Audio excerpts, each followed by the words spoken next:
So Drop is a roguelike hacking simulator, but it's much more than that. It is a fast-paced action strategy game where the player has limited time and resources to progress in the world of segmented networks.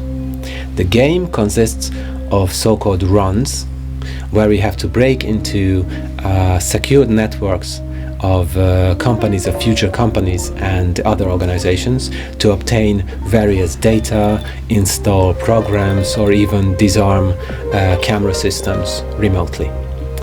Moving through these networks, we have to make decisions under ever-increasing pressure, considering how much we sacrifice our security and convenience for speed, higher profits, or recognition from other hackers.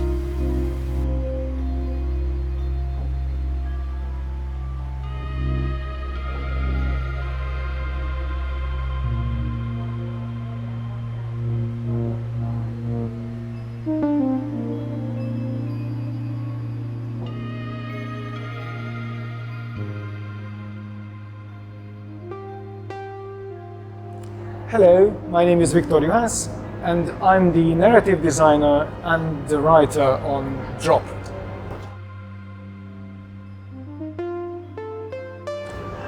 We are in the future. In the game, we are in the Pacific Northwest of the United States, but in the 2060s, when Drop is taking place, this United States is not really the same as we might have imagined it now. This is a fragmented future. This is a future which has been broken into separate networks, separate city-states, separate entities, separate enclaves. So what we have here is basically, on every level, is fragmentation. And our protagonist is a hacker who is trying to make himself or herself a name by dropping into these various networks, small or huge, because that's what remained after the World Wide Web, the internet as we know it. Hundreds and hundreds of separate networks, all well protected and guarded by software, and that's the reason why in this age, in the 2060s, hackers thrive. So players have their character, which is a hacker who in the beginning only wants to gain fame, to gain money and influence, and to get as high on the ladder as it is possible.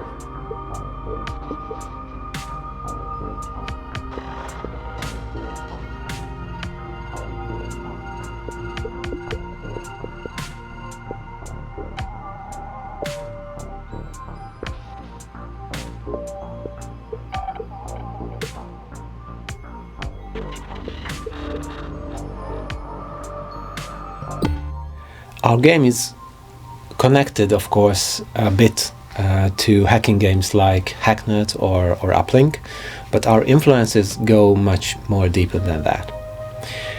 We all played role-playing games in the 80s and 90s, and there was a special hacking system in Cyberpunk 2020, which was an influence for Drop. Another influence was the original Diablo, back in the 90s as well, and we were fascinated by the random generated levels of that game. And finally, Tetris, especially the flow element of that game. Basically, you must repeat very simple moves in that game over and over again, but after a couple of minutes, it draws you into some kind of meditative state, and that was something we were looking for our game as well. We didn't want to create a new custom engine for our game. Drop is a relatively small game, so creating a brand new engine just for this would increase the timeline, the development timeline, and the budget immensely.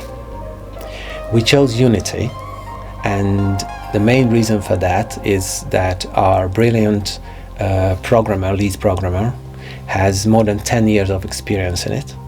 And Unity is a very well built system to develop games like ours in it. And also we've already have the proper workflow to build our game. My name is Gergely Buttinger.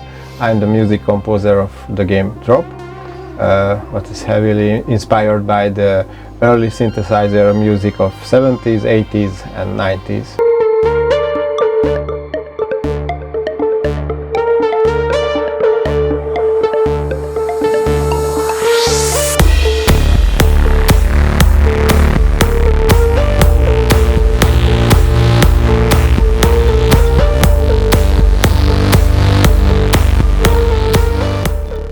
So what I want to create with these patterns and rhythmical things in the tracks, it's the tension what is inside of the Drop, the game, because you will be playing a hacker who has really limited time for solving the puzzles or make the quest right, and you can nearly hear it in the background or not, but the tension is there with these funny rhythms and short things. I'm heavily inspired by the early 70s and 90s and 80s movies and soundtracks and synth sounds, especially like from Blade Runner and the Alien, first Alien movie by Ridley Scott.